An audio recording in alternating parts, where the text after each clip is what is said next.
You remember them. That one song that played everywhere. On the radio, at dances, everywhere you went. But then it vanished, and so did the artist. Today, we're looking at 10 one-hit wonders from the 60s who disappeared without a trace. Number 10. In the Year 2525 by Zager and Evans.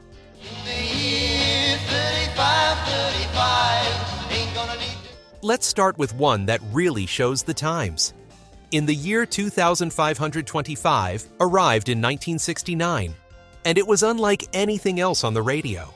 A futuristic, almost ominous track that imagined what the world might look like 500 years in the future. Zager and Evans, a songwriting duo, created something that felt more like a sermon than a pop song, with its haunting guitar line and philosophical approach to technology and humanity.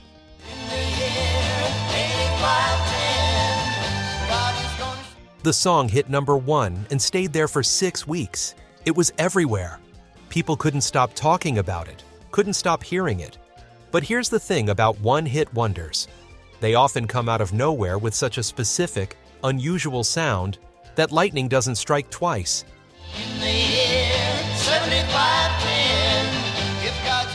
Zager and Evans tried to capture that magic again, but nothing else resonated the same way. The duo essentially disappeared from the music industry after that. They'd had their moment, a perfectly preserved time capsule of late 60s anxiety about the future. And then it was over. The song itself, though, became immortal. It represented a particular kind of hope and fear that defined the era.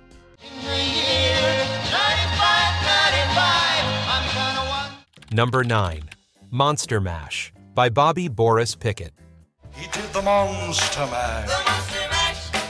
It was a graveyard. This is probably the most playful entry on our list. Bobby Boris Pickett, a novelty artist, released Monster Mash in 1962, and it became a Halloween staple that still plays in stores and at parties over 6 decades later. Pickett did a Dracula impression on the track, and the whole thing was lighthearted, goofy fun. It reached number 1 on the charts and became instantly iconic. They played the Monster Mash. It was a graveyard. What's interesting about Bobby Boris Pickett is that he represented a very specific moment in pop culture. The early 60s had room for novelty acts in ways that would become rarer as the decade progressed. After Monster Mash, Pickett tried to build on that success. But the novelty wore thin. Audiences wanted something different, something perhaps more serious or substantial. Now everything's cool. Drax a part of the band in my Monster Mash. He continued performing throughout his life, especially around the Halloween season. But he never replicated that initial success. Monster Mash became his legacy, and in many ways, it's a perfect legacy to have. It's a song that brings joy every single year, that became embedded in American pop culture in a way most songs never do. It caught on in a flash. They did the mash. They did the Monster. Number 8. Hang On Sloopy by the McCoys. Hang on, Sloopy, Sloopy, hang on. The McCoys were a young band from Ohio when they recorded Hang On Sloopy in 1965. It was an energetic, youthful rock and roll song with an irresistible hook. The song became an anthem almost immediately. It was fun, it was catchy, and it had an edge to it that appealed to teenagers and young adults. It reached number 1 and spent weeks on the charts. Hang on, Sloopy, Sloopy, hang on. The McCoys represented the garage rock movement that was bubbling up across America. They had the energy and the sound, but something didn't quite translate to a second major hit. Bands that have only one significant song are often victims of timing and changing tastes. What worked in 1965 might not work in 1966 or 1967. The band continued to record and perform, but they never experienced that same level of mainstream success. Hang On Sloopy remains their calling card. For many people, especially those who were young during the mid-60s, it's the song that defines their teenage years, that perfect snapshot of youth and vitality.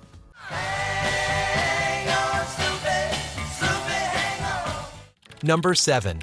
Yummy Yummy Yummy by Ohio Express. Yummy, yummy, yummy, I got love in Here we have another novelty-leaning track, but Yummy Yummy Yummy by Ohio Express in 1968 had an innocent, bubblegum quality that appealed to younger listeners. It was playful and simple, with lyrics that were easy to remember and sing along to. The song was earworm material, the kind of thing that got stuck in your head immediately and refused to leave. It climbed the charts and became a staple of late 60s radio, reaching number 4 on the Billboard Hot 100.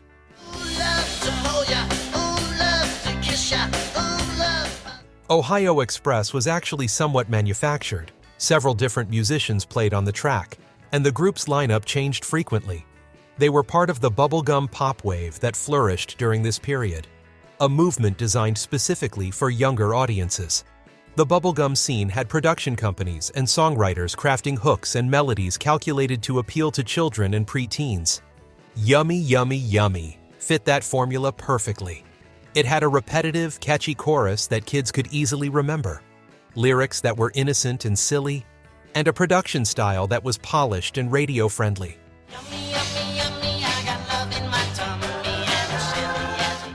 What's notable about Ohio Express is that they managed to crack the top of the charts with music that was intentionally silly and aimed at a younger demographic. In 1968, this was still commercially viable.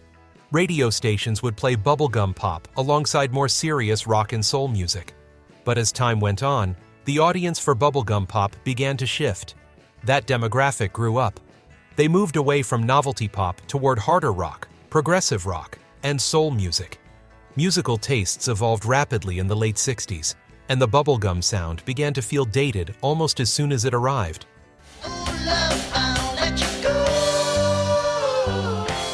Ohio Express couldn't adapt to these changing tastes. They tried to record more songs, attempted to build on their initial success, but nothing resonated the way Yummy Yummy Yummy did.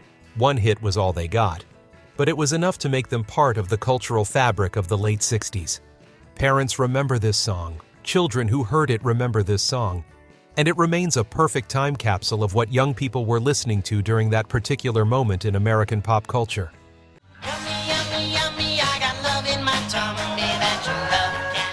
Number 6. MacArthur Park by Richard Harris.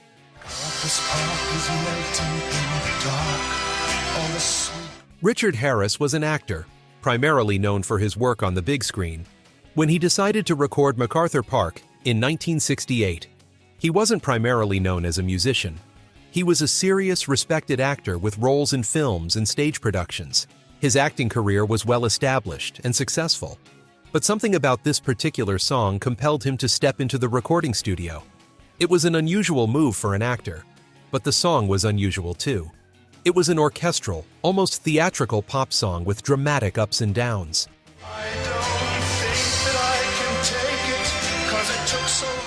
The composition was complex, building and swelling, with orchestral arrangements that gave it the feel of a movie score. Harris's distinctive, gravelly voice carried it beautifully, and there was something captivating about an established actor stepping into the recording studio with such ambition.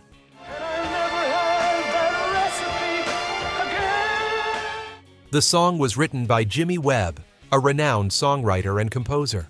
Webb had already established himself as a talented creator of sophisticated pop music. MacArthur Park was his ambitious creation, a song that didn't follow standard pop music formulas.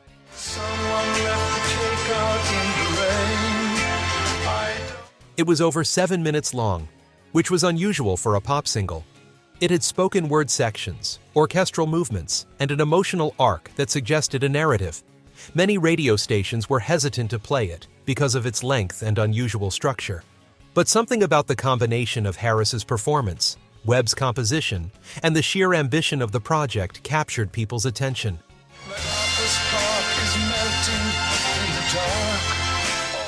The song reached number 2 on the Billboard Hot 100. It was only held back from the top spot by other major hits of that year, and became a massive success.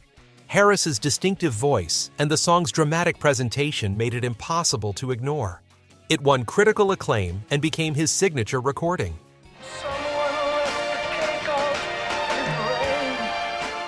Harris had a remarkable performing career and continued to make many films. winning awards and critical recognition for his acting. But in terms of pop music, MacArthur Park was his moment. What's fascinating about MacArthur Park is how it showed that sometimes a one-hit wonder comes from an unexpected source, someone not even primarily known as a musician, someone whose real career lay in a completely different art form.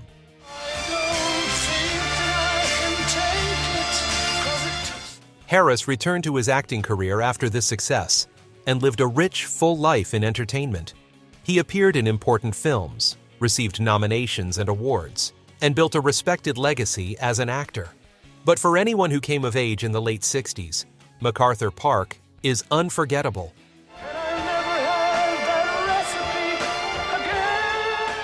It represents a particular aesthetic of that era: orchestral, dramatic, unapologetically emotional, and unafraid to be complex and unconventional. It was a reminder that pop music could be art, that a popular song could be ambitious, and that sometimes the most memorable moments come from unexpected places. I will win the worship in their eyes. Number 5.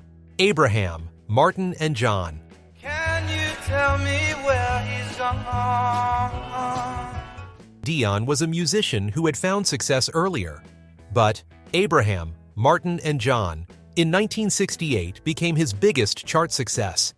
It was a tribute to Abraham Lincoln, Martin Luther King Jr., and John F. Kennedy, men who had been assassinated and whose lives shaped American history. The song was reflective and mournful, released during a particularly turbulent time in America. He freed a lot of people, but it seems good they die young. By 1968, the nation was reeling. Martin Luther King Jr. had been assassinated just months before.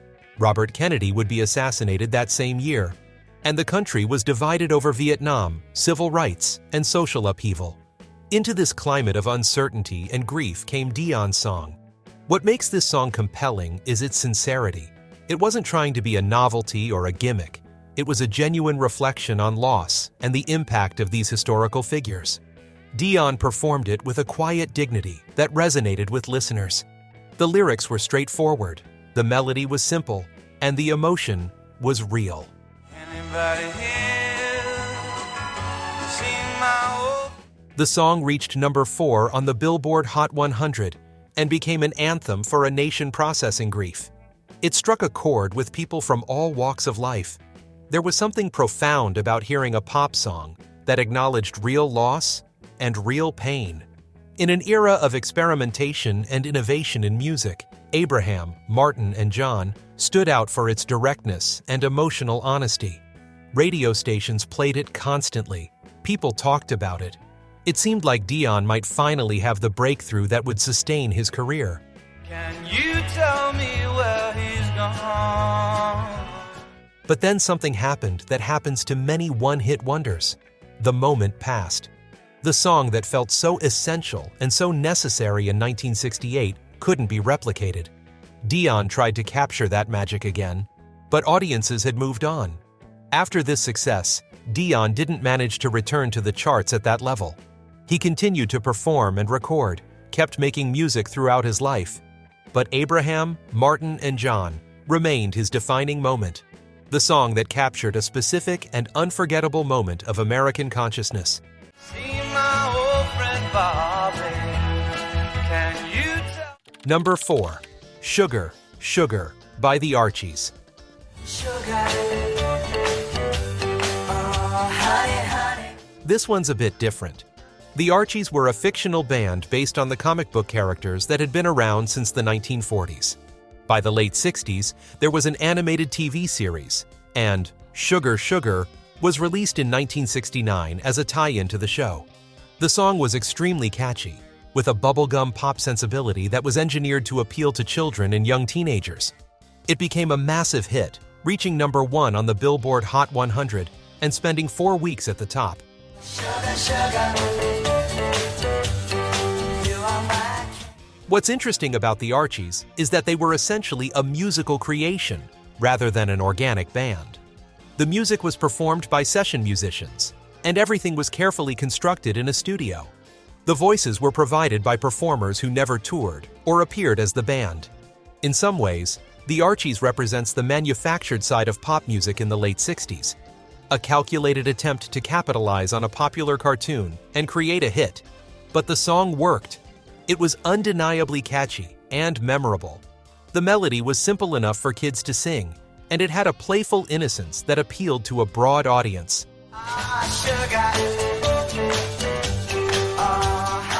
Sugar, Sugar became one of the biggest songs of 1969.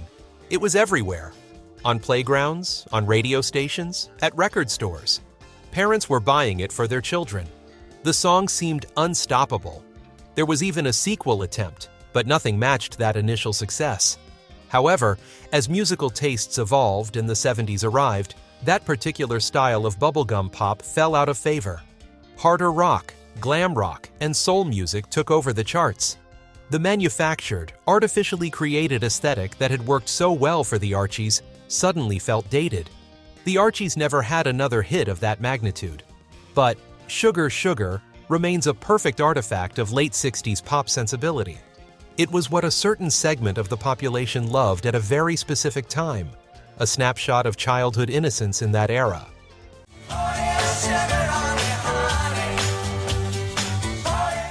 Number 3. Guitarzan by Ray Stevens.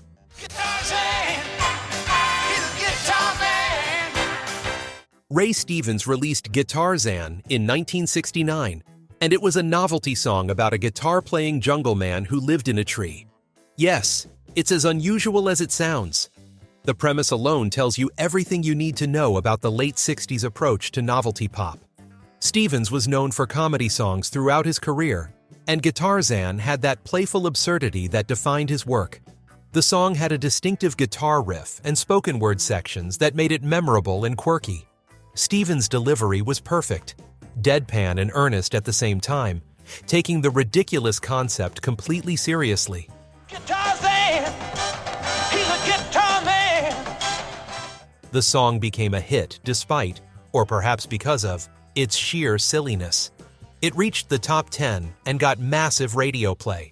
Radio stations couldn't resist it. There was something about Guitarzan that made people smile and want to share it with others. It became a novelty favorite, the kind of song that people would request just to hear what came next. Radio DJs loved playing it because it lightened the mood and gave audiences a break from the more serious music that was beginning to dominate the charts as the counterculture movement grew.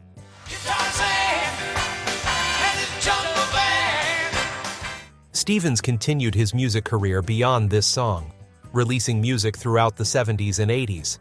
But Guitarzan remained his most recognizable hit to mainstream audiences. He became something of a cult favorite among comedy song enthusiasts.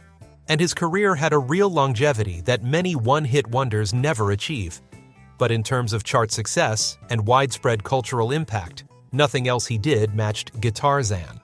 The song represents a particular vein of novelty pop that thrived in the late 60s. There was still room on the radio for songs that didn't take themselves seriously, songs that made people laugh and didn't pretend to be anything more than entertainment. Guitarzan was one of those. When you hear it now, it's immediate. You're transported to that era when this kind of music had commercial viability on mainstream radio, when novelty and artistry could coexist.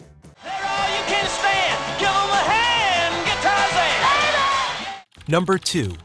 Tighten Up by Archie Bell and the Drells.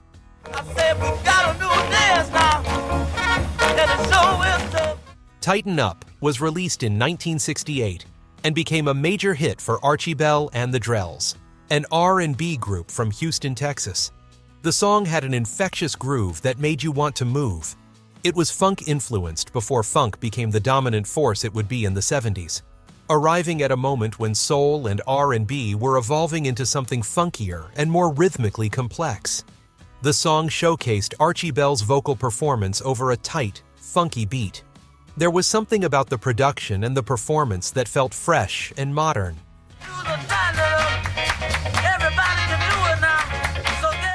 The song reached number 1 on the R&B charts and crossed over to mainstream success, reaching number 6 on the Billboard Hot 100. This was significant because crossover hits weren't always common. R&B songs didn't automatically translate to mainstream radio play. But Tighten Up had something universal about it. The groove was so infectious that it transcended genre boundaries. Radio stations across the country picked it up. It became a song that played at clubs, at parties, on dance floors. The Drell's harmonies and Archie Bell's lead vocals created something that felt both contemporary and timeless.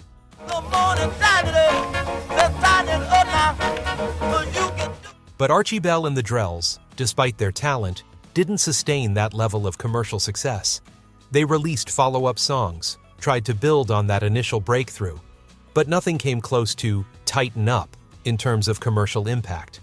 The group continued to perform, particularly in the R&B community and at legacy shows, but never replicated that singular moment of mainstream crossover success.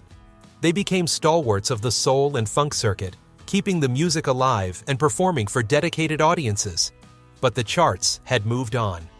Tighten Up became the song that defined them, the moment when everything aligned perfectly.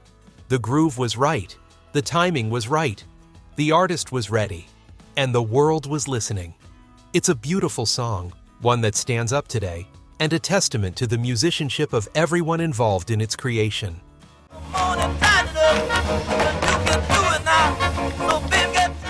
Number 1.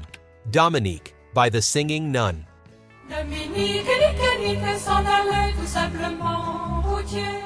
We close with something remarkable. Dominique by the Singing Nun in 1963. This was a Belgian nun named Janine Deckers who recorded a novelty religious song sung in French. The song was whimsical and charming, a tribute to Saint Dominic with a folk-influenced melody and gentle instrumentation. It was produced by Philips Records as a project to create religious music for younger audiences. Nobody involved in its creation could have predicted what would happen next.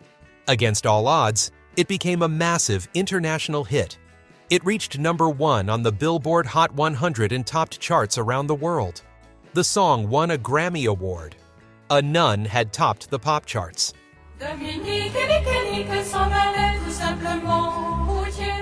The story of the Singing Nun is particularly poignant because Janine Deckers was a real person with a real religious vocation. She wasn't a manufactured pop star or a trained recording artist. She was an actual nun who lived in a convent in Belgium. She wasn't pursuing fame or a music career. She was living a contemplative religious life. But her voice and this one song captured something that resonated with people across cultures and faiths. It was genuine, it was sincere, and it was unexpected. Here was this modest nun singing in French about a medieval saint becoming an international celebrity almost overnight.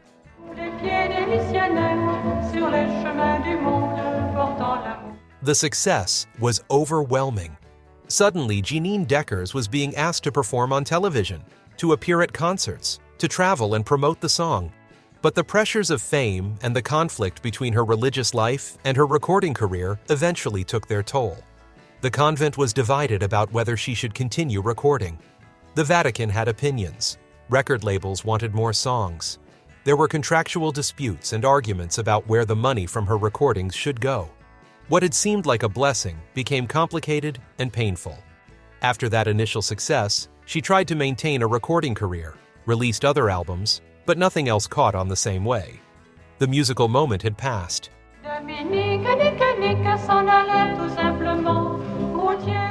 Janine Deckers eventually left religious life, married, and attempted to build a secular music career, but struggled with the transition. She faced financial difficulties and personal challenges. Her story became one of the sadder footnotes in pop music history. But Dominique itself remains a perfect snapshot of an impossible moment, when something completely unexpected became a global phenomenon. The Singing Nun represents one of pop music's strangest and most poignant stories.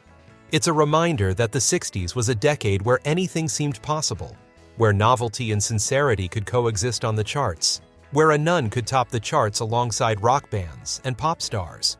But it also reminds us that fame can be complicated, that success isn't always a blessing, and that sometimes the most memorable moments come from the most unexpected places.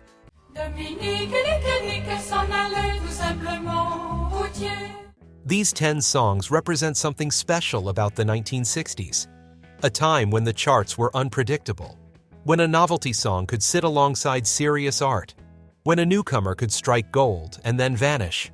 One-hit wonders aren't failures. They're moments frozen in time. They're reminders of where we were as a culture at a specific moment. These artists and songs may have had only one massive hit, but that hit was powerful enough to echo through the decades. If you enjoyed this trip down memory lane, please like and subscribe for more explorations of music history and the artists who shaped our soundtrack.